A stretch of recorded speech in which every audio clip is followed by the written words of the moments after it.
ಹಾಗಲಕಾಯಿ ಸಾಸಿವೆ ಮಾಡೋದಕ್ಕೆ 1 ಸ್ಪೂನ್ ಸಾಸಿವೆ, ಚಿಟಿಕೆ ಅರಿಶಿನ, ಸ್ವಲ್ಪ ಒಣಮೆಣಸಿನಕಾಯಿ, ಸ್ವಲ್ಪ ತೆಂಗಿನಕಾಯಿ. ಇದು ಮಸಾಲೆ ರುಬ್ಕೊಳ್ಳಿಕ್ಕೆ. ಈಗ ಪಾತ್ರೆ ಬಿಸಿ ಮಾಡ್ಕೊಂಡಿದ್ದೀನಿ. 1-2 ಚಮಚ ಎಣ್ಣೆ ಹಾಕ್ತೀನಿ ಇದಕ್ಕೆ. ಆಮೇಲೆ ಸಾಸಿವೆ ಸ್ವಲ್ಪ, ಕಡಲೆಬೇಳೆ ಸ್ವಲ್ಪ,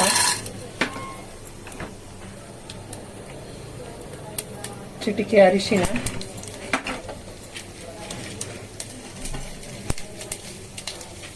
ಒಂದೆರಡು ಒಣಮೆಣಸಿನಕಾಯಿ, ಸ್ವಲ್ಪ ಕರಿಬೇವಿನ ಸೊಪ್ಪು,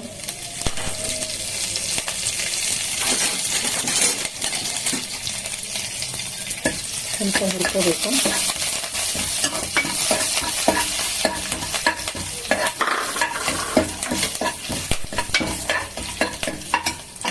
ಈಗ ಸಣ್ಣಗೆ ಹೆಚ್ಚಿರೋ ಹಾಗಲಕಾಯಿನ ಹಾಕ್ತಾ ಇದ್ದೀನಿ.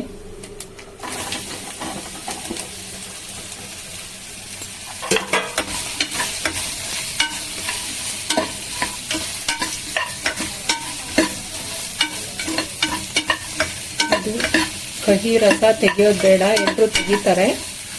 ಉಪ್ಪು ಮತ್ತೆ ಅರಿಶಿನ ಹಾಕಿ ನಾನು ಹಾಗೆ ಮಾಡ್ತಾ ಇದ್ದೀನಿ.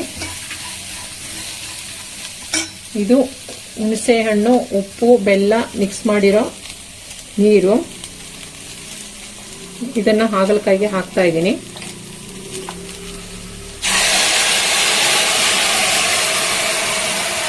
ಮೊದಲೇ ಎಷ್ಟು ಬೇಕು ರುಚಿಗೆ ತಕ್ಕಷ್ಟು ಉಪ್ಪನ್ನ ಮೊದಲೇ ಹಾಕಬೇಕು.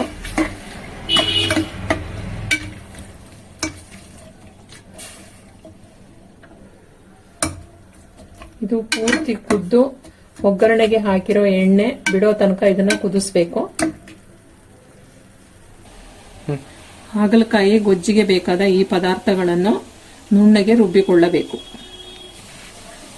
ಉಪ್ಪು, ಹುಳಿ, ಬೆಲ್ಲ ಹಾಕಿದ ಮೇಲೆ ಹಾಗಲಕಾಯಿಯನ್ನು ಈ ತರ ಬೇಯಿಸ್ಕೋಬೇಕು. ಇದರಲ್ಲಿ 2 ಪದಾರ್ಥಗಳನ್ನು ಮಾಡಬಹುದು, ಪುಡಿ ಪಲ್ಯ ಮತ್ತೆ ಸಾಸಿವೆ ಅಥವಾ ಗೊಜ್ಜು. ನಾನೀಗ ಪಲ್ಯ ಮಾಡೋದಕ್ಕೆ ಇದರಲ್ಲೇ ಸ್ವಲ್ಪ ಗೊಜ್ಜನ್ನ ಎತ್ತಿಟ್ಕೋತಾ ಇದ್ದೀನಿ.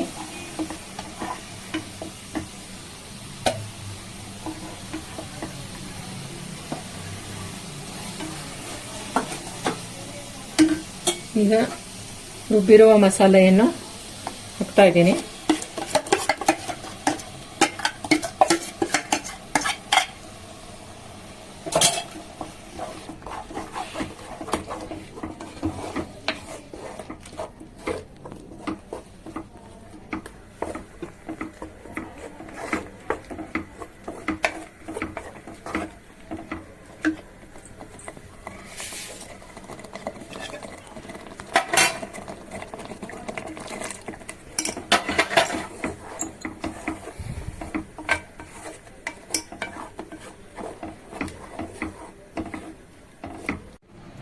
ಹಾಗಲಕಾಯಿ ಹುಡಿ ಪಲ್ಯಕ್ಕೆ ಬೇಕಾಗುವ ಪದಾರ್ಥಗಳು: ಕಡಲೆಬೇಳೆ, ಧನಿಯಾ, ಉದ್ದಿನಕಾಳು, ಜೀರಿಗೆ, ಸ್ವಲ್ಪ ಒಣಮೆಣಸಿನಕಾಯಿ.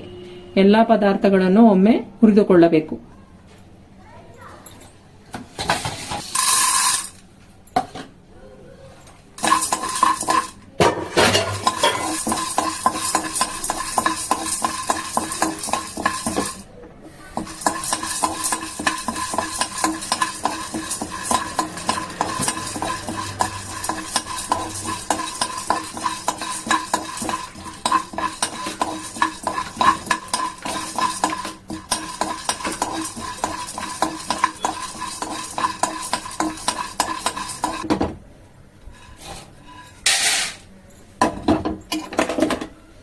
ಜೀರಿಗೆ 1 ಚಮಚ,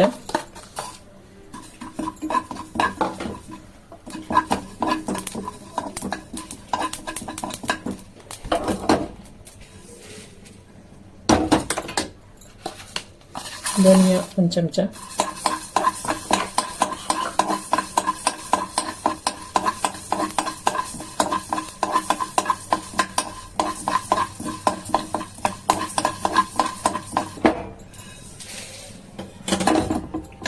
ಉದ್ದಿನ ಕಾಳು ಅಥವಾ ಬೇಳೆ 2 ಚಮಚ.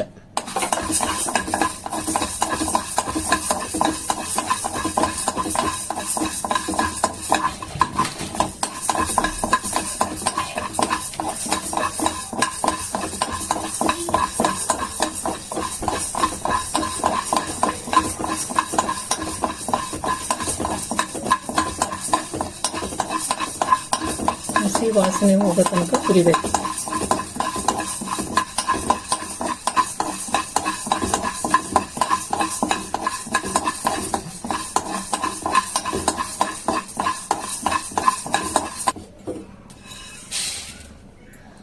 ರಿಂದ 10 ಒಣಮೆಣಸಿನಕಾಯಿ, 8 ರಿಂದ 10 ಒಣಮೆಣಸಿನಕಾಯಿ,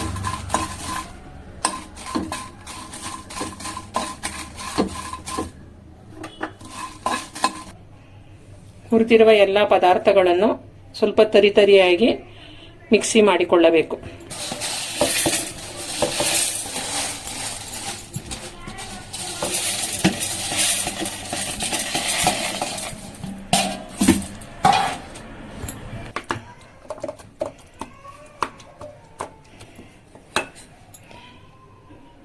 ಪಲ್ಯಕ್ಕೆ ತರಿತರಿಯಾಗಿ ರುಬ್ಬಿಕೊಂಡಾಗಿದೆ. ಈಗ ಹಾಗಲಕಾಯಿ ಗೊಜ್ಜಿಗೆ ಇದನ್ನ ಮಿಕ್ಸ್ ಮಾಡಿದರೆ ಹಾಗಲಕಾಯಿ ಹುಡಿ ಪಲ್ಯ ರೆಡಿ ಆಗುತ್ತದೆ.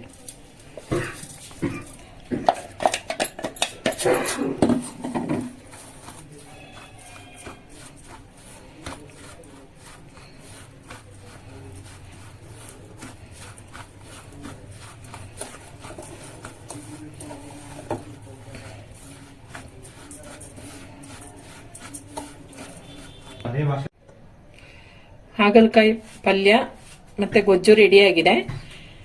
ಈ ತರ ಒಂದ್ಸಲ ಮಾಡಿ ನೋಡಿ.